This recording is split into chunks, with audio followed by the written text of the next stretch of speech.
लोक निर्माण मंत्री राकेश सिंह ने पत्रकारों से चर्चा के दौरान कहा कि लोक निर्माण विभाग द्वारा किए जा रहे कार्यों में गुणवत्ता लाने को लेकर सभी चीफ इंजीनियर्स को जोन स्तर पर हर महीने 5 स्थानों पर जाकर विकास कार्यों का निरीक्षण कराने के निर्देश दिए गए हैं, जिससे निर्माण कार्यों में किसी भी प्रकार का भ्रष्टाचार नहीं हो पाएगा।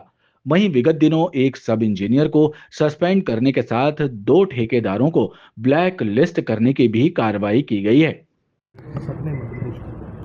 प्रदेश में लोक निर्माण विभाग गुणवत्ता की दृष्टि से बेहतर हो, उसमें बहुत सारे परिवर्तनों में एक परिवर्तन अभी यह भी किया है कि हर महीने मध्य प्रदेश के चीफ इंजीनियर्स, 2 चीफ इंजीनियर प्रत्येक जोन में, 8 जोन वैसे आते हैं, उनमें अलग अलग स्थानों पर वो जाएंगे। हर जोन में लगभग 5 स्थान तय होंगे और वो पहले से किसी को भी नहीं पता होगा। सॉफ्टवेयर रैंडम आधार पर नाम भी चिन्हित करेगा और स्थान भी चिन्हित करेगा, और जो सॉफ्टवेयर चिन्हित करेगा प्रत्येक चीफ इंजीनियर को उसी के आधार पर जो स्थान चिन्हित किए गए वहाँ जाकर उन्हें निरीक्षण करना होगा। तो मैं ऐसा मानता हूँ कि इससे एक तो पारदर्शिता बढ़ेगी, विभाग की विश्वसनीयता बढ़ेगी और उसके साथ साथ गुणवत्ता में भी बहुत तेज़ी के साथ में सुधार आएगा। कल सभी जगह पे लोग गए, उसमें बिल्डिंग्स का निरीक्षण भी किया, ब्रिजेस का निरीक्षण भी किया, रोड्स का निरीक्षण भी किया, और 2 स्थानों पे कुछ कमियां पाई गई हैं।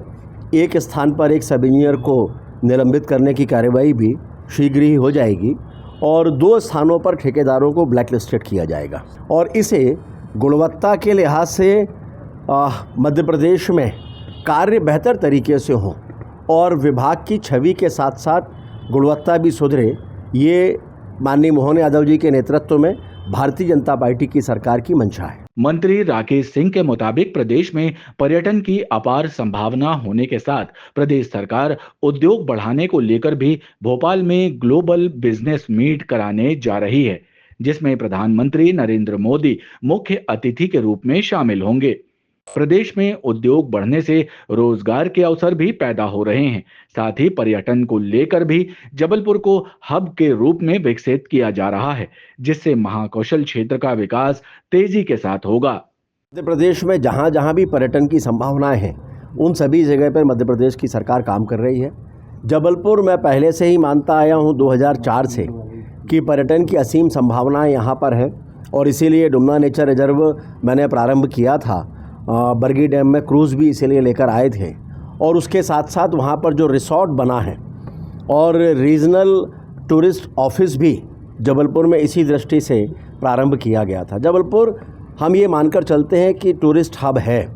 जबलपुर के चारों तरफ 4 या 5 लगभग ऐसे नेशनल पार्क आ जाते हैं, कान्हा, बांधवगढ़, पेंच ये हो जाते हैं। अब तो टाइगर सफारी भी एक हम कह सकते हैं कि मुकुंदपुर भी हो गई है, और उसके साथ साथ में पन्ना भी हो गया। तो ये स्थान ऐसे हैं जो बड़ी संख्या में पर्यटकों को आकर्षित करते हैं। हम कह सकते हैं कि टाइगर हब तो मध्य प्रदेश पहले से ही है, और उसके साथ साथ खजुराहो, चित्रकूट, अमरकंटक, पचमढ़ी, मांडू, ये वो स्थान हैं कि जो विशेष रूप से मांडू को अगर हम छोड़ दें तो बाकी के स्थान महाकौशल में जबलपुर के लगभग 150 से 200 किलोमीटर के रेडियस में हैं। तो इस दृष्टि से जबलपुर में पर्यटन का बहुत महत्व है। भारी मात्रा में टूरिस्ट की संख्या में वृद्धि हुई है। बढ़ते हुए बड़े होटल्स ये अनायास ही नहीं आ गए हैं। बहुत बार लोगों को ये लगता होगा कि होटल तो खुल रहे हैं, लेकिन ये बड़े होटल, 5 स्टार होटल जबलपुर में आ रहे हैं। ये इस बात का प्रमाण है कि जबलपुर में टूरिज़्म बढ़ रहा है। डॉक्टर मोहन यादव जी के नेतृत्व में मध्य प्रदेश में इस बार एक नया क्रम शुरू किया गया था। अलग अलग स्थानों पर रीजनल इन्वेस्टर मीट पहले की गई, वो बहुत सफल रही हैं। बड़ी संख्या में निवेश उसमें आए और पूरे प्रदेश में एक वातावरण बना। उसके साथ साथ फिर अब ग्लोबल इन्वेस्टर मीट भोपाल में आयोजित हो रही है। हम सब के लिए गर्व की बात है कि देश के यशस्वी प्रधानमंत्री माननीय मोदी जी स्वयं उसमें आ रहे हैं, और बड़ी संख्या में बड़े इन्वेस्टर्स भी मध्य प्रदेश में आ रहे हैं, जो ये दर्शाता है कि आने वाले समय में मध्य प्रदेश में भारी मात्रा में निवेश आएगा